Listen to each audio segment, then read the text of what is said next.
도돌이 가족들과 함께하는 큐티 시간입니다. 오늘 큐티 첫 번째 시간인데 낯설기도 하고 여러분께서도 어색할 수 있을 거라고 생각됩니다.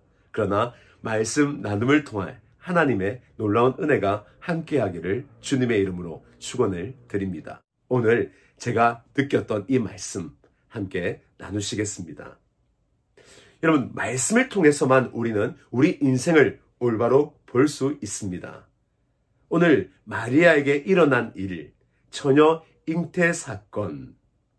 마리아 개인에게 볼 때는 끔찍한 사건입니다. 결코 일어나지 말아야 될 그 일이 일어난 것이죠.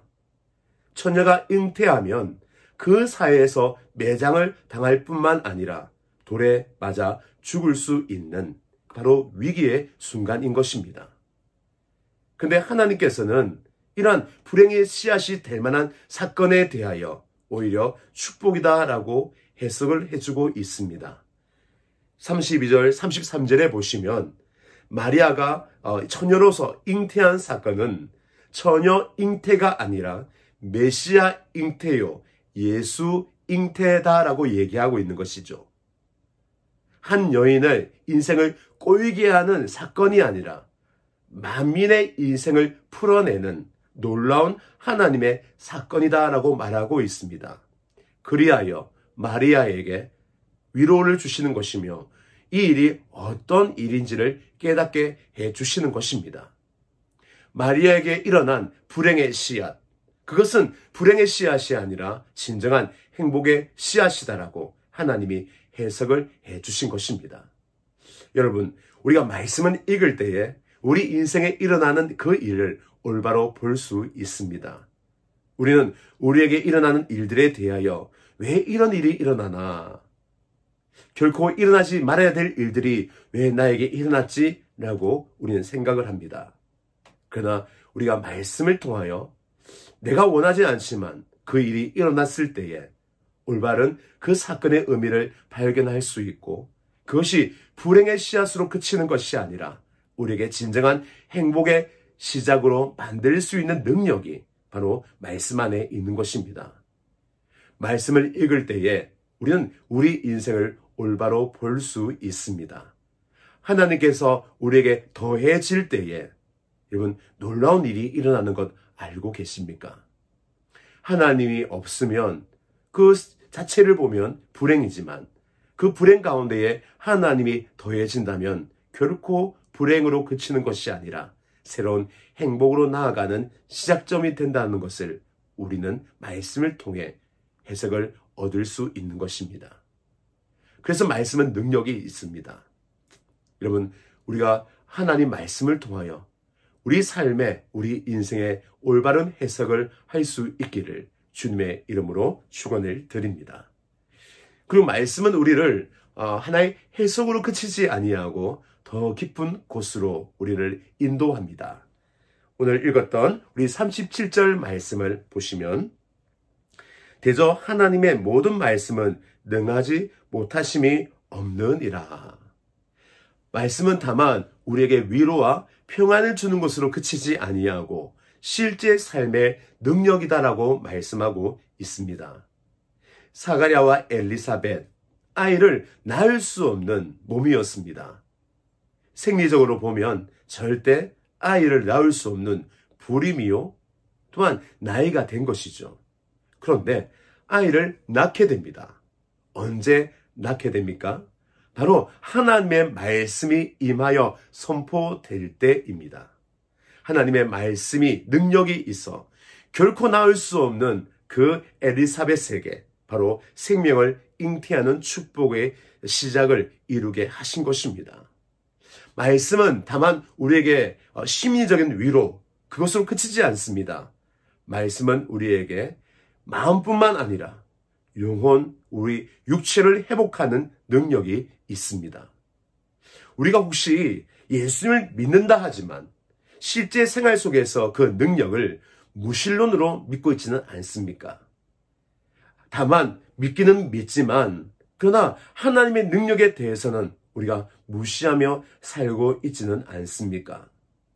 지레짐작하여 하나님께서 이런 일을 해주실까? 의심하여 기도조차 포기한 우리의 실제 믿음의 생활의 모습 있지는 않는가요? 우리가 한번 믿음의 패기, 용기를 가지고 그리스도인의 운명, 말씀이 우리에게 임하면 모든 변화와 회복이 일어난다라는 이 믿음을 가지고 믿음의 도전을 시작할 수 있는 저와 여러분 되시기를 주님의 이름으로 축원을 드립니다. 우리가 지레짐작, 미리 겁내지 마시고 우리가 기도하여 응답받아 오늘 말씀대로 이루어지는 놀라운 하나님의 능력을 우리 생활 속에서 경험할 수 있기를 축원을 드립니다. 그뿐만 아닙니다. 오늘 이 말씀이 또한 어떤 능력이 있는가? 이번 진정한 기쁨을 우리에게 가져옴을 말하고 있습니다. 마리아가 엘리사벳을 만납니다. 그리고 엘리사벳이 뭐라고 얘기하는가? 이렇게 말합니다. 바로 주께서 하신 말씀이 반드시 이루어지리라고 믿은 그 여자에게 복이 있도다 라고 얘기합니다. 근데 마리아가 이 말을 듣고 어떻게 됐는가? 기뻐서 춤을 추며 노래합니다. 여러분, 우리가 말씀이 내게 믿어지고 적용될 때에 일어나는 큰 충격이 무엇인가? 그것은 바로 기쁨이 폭발하는 것입니다.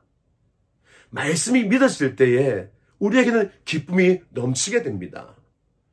그 말씀이 내게 적용되어 그렇지, 그 말씀이 바로 내 인생이지 라고 적용되는 순간 우리에게 참을 수 없는 그 기쁨이 솟아나게 되는 것이죠. 저와 여러분에게 이 기쁨의 충만함이 넘치기를 주님의 이름으로 축원을 드립니다. 이 기쁨이 있어야지만 우리는 세상을 이길 수 있고 우리는 주님으로 인하여 항상 기뻐하며 범사에 감사할 수 있는 삶을 살 수 있게 되는 것입니다. 다윗이 이런 경험을 많이 했습니다. 다윗의 시편을 보면 탄식에서 찬양으로, 절망에서 기쁨으로 바뀌는 내용들이 너무 많습니다. 처음에는 주여 원수로 인하여 내가 죽게 되었습니다. 내 인생이 왜 이래 어두운지요 라고 그는 탄식을 합니다. 그러나 셀라라고 침묵의 시간이 흐른 다음 갑자기 큰 기쁨이 폭발합니다. 오 할렐루야, 여호와의 인자심과 선하심이 영원함이로다 찬양을 합니다. 그 이유는 그가 묵상한 말씀이 자기에게 적용이 되어 눈에 보이는 현실, 그 인생을 보는 것이 아니라 말씀을 통하여 이루어질 자신의 인생, 그 설계도를 보았기 때문입니다. 저와 여러분이 말씀을 통하여 인생의 설계도를 볼 수 있기를 주님의 이름으로 축원을 드립니다. 말씀이 적용될 때 그 말씀이 내 인생의 말씀이구나 설계도로 보일 때에 우리는 세상이 줄 수 없는 그 기쁨을 얻게 될 것입니다. 오늘 아침 묵상 나누었습니다. 여러분에게는 오늘 말씀 묵상이 어떻게 와닿았는지요? 오늘 하나님 말씀을 통하여 힘을 얻고 그 말씀을 통하여 승리할 수 있는 저와 여러분 되시기를 주님의 이름으로 축원을 드립니다. 오늘도 승리하시길 바랍니다.